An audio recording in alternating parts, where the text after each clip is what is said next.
মুফতি এনায়েতুল্লাহ আব্বাসী সাহেব বাংলাদেশের একজন বড় আলেম। আমি অত্যন্ত মহব্বত করি ওনাকে। ওনার একটা ছাত্র আছে, খুবই ব্রিলিয়ান্ট স্টুডেন্ট, খুবই মেধাবী স্টুডেন্ট, তার নাম মাসুক। সেই মাসুক ইদানিং একজন আলেমের ব্যাপারে একটা মন্তব্য করেছেন। মন্তব্যটা করার মূল কারণ হলো আমাদের জাতীয় মসজিদের বর্তমান যিনি খতিব রয়েছেন মাওলানা আব্দুল মালেক সাহেব, তিনিও সম্মানী মানুষ, কিন্তু তিনি ঈদে মিলাদুন নবী সাল্লাল্লাহু আলাইহি ওয়াসাল্লামকে অস্বীকার করে বসলেন এবং বলছে দুই ঈদ সারা ইসলামে আর কোনো ঈদ নাই, এই ধরনের বক্তব্য দিছে। তো ওনার পক্ষের মানুষগুলি এমন ভাবে এই কমেন্ট করছে যে ঈদে মিলাদুন নবী জিনিসটাকে একেবারেই গুনার কাজ, বিদাতি বা বিভিন্ন ধরনের শব্দ চেয়েও আঘাত করছে। তো আব্বাসী সাহেবের ছেলেটা, তার মনে কষ্ট লাগছে, আল্লাহ রসুলের মিলাদের বিরুদ্ধে দাঁড়াইছে। সে কিন্তু নবীজির মহব্বতে এটার জবাব দিছে। দিতে গিয়ে শব্দচয়নের ক্ষেত্রে ছেলে মানুষ তো দুই তিনটা শব্দ ব্যবহার করছে। বুইটা মৌলবী, মানে আকারে সাইজে ছোট হইলে বুইটা কয় আর কি আঞ্চলিক ভাষায়, বুইটা মৌলবী কইছে। তারপরে ফকিন্নি মৌলবী কইছে, মানে কাপড় চুপড় এলো একটু খাটো এবং সিরা মধ্যে কুনাফারা। তো সুন্নতি পাঞ্জাবি তো সাইড কাটা পাঞ্জাবি কিন্তু সুন্নত না, এটা হলো আদতি পাঞ্জাবি, আপনারা অভ্যাসগতভাবে ব্যবহার করে থাকেন। সুন্নতি পাঞ্জাবির সাথে কিছুটা সাদৃশ্য রাখে, কিন্তু সাইড কাটা পাঞ্জাবি সুন্নত না। তো জাতীয় মসজিদের খতিব সাইড কাটা পাঞ্জাবি পরে, এই জন্য সে শব্দ চয়নের ক্ষেত্রে বলেছে ফকিন্নি মৌলবী সিরাক পাঞ্জাবি পরে। শব্দগুলি উচিত হয়নি, কিন্তু সে এই শব্দগুলি প্রয়োগ করেছে রসুলে পাকের মিলাদের পক্ষে জবাব দিতে গিয়ে। কারণ তার মনে কষ্ট লাগছে নবীজির মিলাদের বিরুদ্ধে কথা বলার কারণে। তার কষ্ট পাওয়ার মূল হাকিকত হলো আল্লাহ রসুলের মহব্বত। যদিও এই শব্দগুলি আমরা সমর্থন করি না, কিন্তু তার অবস্থানটা হলো মদিনাওয়ালার পক্ষে। কথা বুঝবেন? কিন্তু অনেকেই এখন তার বিরুদ্ধে কথা বলতেছে, হ্যাঁ তুমি এত বড় একজন আলেমের ব্যাপারে এত বাজে মন্তব্য করলা, তুমি এটা ঠিক করে নাই, ই করে নাই। ঠিক আছে, বাজে মন্তব্য আমরাও সমর্থন করি না, কিন্তু এনায়েতুল্লাহ আব্বাসী সাহেবও তো এই দেশের একজন বড় আলেম। ওনাকেও তো কওমি অঙ্গনের এই আব্দুল মালেক সাহেবের পক্ষের লোকেরা গাবগাছি সহ বিভিন্ন খারাপ শব্দ দিয়ে শব্দচয়ন করেছে। কই উনাদের বেলায় তো আপনাদের এই বিশাল বড় বড় বাক্য, নসিহত বাক্যগুলি থাকে না। কে আব্বাসী সাহেবরে গালি দিলে তখন জায়েজ, আর আব্দুল মালেক সাহেবরে গালি দিলে তখন না জায়েজ। হ্যাঁ, আপনার দলের হুজুর হইলে বিশাল বড় হুজুর, আর আপনার দলের হুজুর না হইলে একবারে কিচ্ছুই না, এটা কিন্তু ঠিক না। যেই দলেরই হোক সব আলেমদেরকে আমরা সম্মান করি, শব্দ চয়নের ক্ষেত্রে আমরা সতর্ক হব। আমি বলবো বাইতুল মুকাররম একটা আমাদের জাতীয় মসজিদ, একটা গুরুত্বপূর্ণ জায়গা, জাতীয় পর্যায়ের একটা গুরুত্বপূর্ণ জায়গা। সেখান থেকে যখন বলা হবে যে মুসলমানের ঈদ দুইটা, এছাড়া আর কোনো ঈদ নাই, তখন তো বোঝা যায় ওনার স্টাডি একেবারেই সীমিত।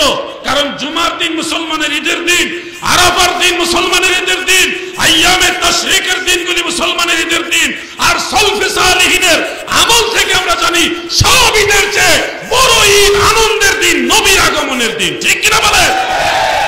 উনি হিট করেছেন নবীজির মিলাদের ঈদের উপরে, এটা তো স্বাভাবিক কষ্ট লাগবেই। অতএব মাসুককে আমি দোয়া জানাই, তার সাহসিকতার জন্য প্রতিবাদ করতে হবে। নবীর বিরুদ্ধে যেই দাঁড়াবে ছাড় দেওয়া যাবে না।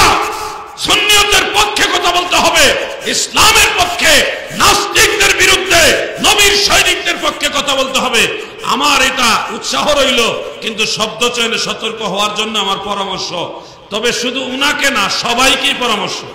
বাতিল নজদিদের মুখের ভাষা যে কি খারাপ, এগুলি আমরা কমেন্ট সেকশনে মাঝে মধ্যে ঢুকে বিব্রত হই যে এরা কি কোনো পারিবারিক শিক্ষা পায় নাই, না উস্তাদের কাছ থেকে শিক্ষা পায় নাই। কোনো ভাবেই এদের শব্দচয়ন মারাত্মক, ভয়ঙ্কর। শব্দচয়নের ক্ষেত্রে মুসলমান আমরা চেষ্টা করব আরো সতর্ক হওয়ার জন্য। আল্লাহ তাআলা সবাইকে বোঝার এবং মানার তৌফিক দেন, বলে না আমিন। ফরজ নামাজ পড়ে না, ইচ্ছা থাকা সুযোগ থাকা সত্ত্বেও নামাজ পড়ে না, তাকে কিছুই বললেন না, তাও হবে না। তাকে নামাজের দিকে আহ্বান করতে হবে, মানে ছাড়াছাড়িও না, আবার বাড়াবাড়িও না, মধ্যমপন্থা অবলম্বন করতে হবে। আমাদের কঠোরতার কারণে মুসলমানদের ধর্মচর্চা কমে যায়, আবার ছাড়াছাড়ির কারণে ধর্মচর্চা কমে যায়। এই যে অনেক ভাইরা আমাদেরকে বলে, হুজুর আমার এই সমস্যা, ওই সমস্যা, আমার জন্য দোয়া করবেন। সমস্যা সবারই আছে, আমাদেরও আছে। সমস্যা কিছু না কিছু সবারই থাকবে, এটা স্বাভাবিক, এটা দুনিয়া, এটা বেহেশত না। আপনাকে কিছু না কিছু প্রবলেম ফেস করে তারপরে আপনার আখেরাতের পথে রওনা হতে হবে। একবারে বেহেশতের মতো সর্ববিষয়ে আপনি সুখী হইতে পারবেন না এখানে। কিন্তু আপনাকে পরামর্শ দিচ্ছি, কোনো বিপদে পড়ে গেলে, পেরেশানিতে পড়ে গেলে, মুসিবতে পড়ে গেলে আপনি নামাজে দাঁড়াবেন, নামাজে দাঁড়াবেন, সেজদায় গিয়ে আল্লাহ তাআলাকে একান্তে কিছু কথা বলবেন, মনে মনে সুবহান রাব্বিয়াল আ'লা বলে মনে মনে আল্লাহর সাথে কিছু কথা শেয়ার করেন। আল্লাহ আমার এই প্রবলেম, আল্লাহ আমার এই সমস্যা, আল্লাহ ও আল্লাহ আমি আর সহ্য করতে পারতেছি না, আমার সাহায্য করেন, আমার এই পেরেশানি দূর করেন। আল্লাহর সাথে একটু কথা বলেন। আল্লাহর সাথে কথা বলতে কোনো টেলিফোন, ইন্টারনেট লাগে না, এমবি কিনা লাগে না, কোনো ওয়াইফাই লাগে না। আপনি চাইলেই আল্লাহর সাথে কথা বলতে পারবেন। কোনো পাহাড়ের উপর এটা আমাদের জন্য আল্লাহ কথা বলার শর্ত না। আমরা ঘরে থেকে যেখানে আছেন ওখান থেকে আল্লাহর সাথে কথা বলতে পারবেন। চেষ্টা করেন। হ্যাঁ, যদি বারবার বলতেছি হুজুর কি করব, এটার জন্য আপনি মনে করবেন আল্লাহর কাছে দোয়া করছেন, এটা যে আপনি বলার পরে কবুল হচ্ছে না, তার পিছনে মূল কারণ আপনার জবান পবিত্র না, পাপে পাপে জীবনটা অন্ধকার বানিয়ে ফেলছেন। আল্লাহর কাছে যে আপনার কথা, একটা দোয়া কবুল হবে, ওই যোগ্যতা আপনি নষ্ট করে ফেলেছেন। এই জন্য আপনি কি করতে পারেন, আপনি নবী রাসূলদের ওসিলা ধরবেন। ও আল্লাহ, আমি অযোগ্য, আমি নালায়েক, আপনার হাবিবের উসিলা দিলাম, আপনার বন্ধু রাহমাতুল লিল আলামিন নবীর উসিলা আমার পেরেশানি দূর করেন। এইভাবে দোয়া করবেন, নামাজ পড়ে পড়ে দোয়া করবেন।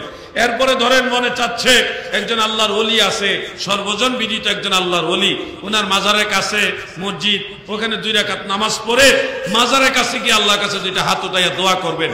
দেওয়ার মালিক আল্লাহ, আমরা মাজারের কাছে যাব, সেখানে দোয়া করব, কিন্তু দোয়া করার সময় মনে রাখতে হবে দেওয়ার মালিক আল্লাহ, আল্লাহর ওলি হলো উসিলা। আল্লাহর ওলি কি?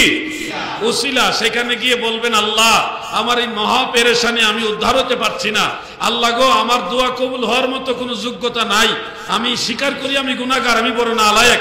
আপনি যাকে ভালোবাসেন, যিনি আপনাকে ভালোবাসে, সে আল্লাহর ওলির দরবারে আসি, আল্লাহ আপনার ওলির উসিলা আমার পেরেশানি দূর করেন, দেখবেন আপনার দোয়া কবুল হয়ে গেছে। আমিন বলেন। হাফেজুল হাদিস ইমাম যাহাবী রাহমাতুল্লাহ আলাইহি তিনি তার সিয়ার ওয়া আলামিন নুবালার মধ্যে এবং তারিখুল ইসলামের মধ্যে লিখেছেন, আদ-দুআউ মুস্তাজাবুন ইনদা কুবুরিল আমবিয়াই ওয়াল আউলিয়াই ওয়াস সালিহিন ওয়াস শুহাদা, বিভিন্ন আলফাজে আছে। অর্থাৎ আল্লাহর নবী যারা, রাসূল যারা, আউলিয়া যারা, সালিহিন যারা, শুহাদায়ে কেরাম যারা, তাদের কবরে তিনাদের মাজারের কাছে দাঁড়ায়া যদি কেউ দোয়া করে, আল্লাহর আউলিয়ারা, ইমাম যাহাবী লিখেছেন, ওইখানে দোয়া করলে আল্লাহর ওলির মাজারের উসিলায়, আল্লাহর ওলির উসিলায় আমার আল্লাহ দোয়া সাথে সাথে কবুল করে নেয়।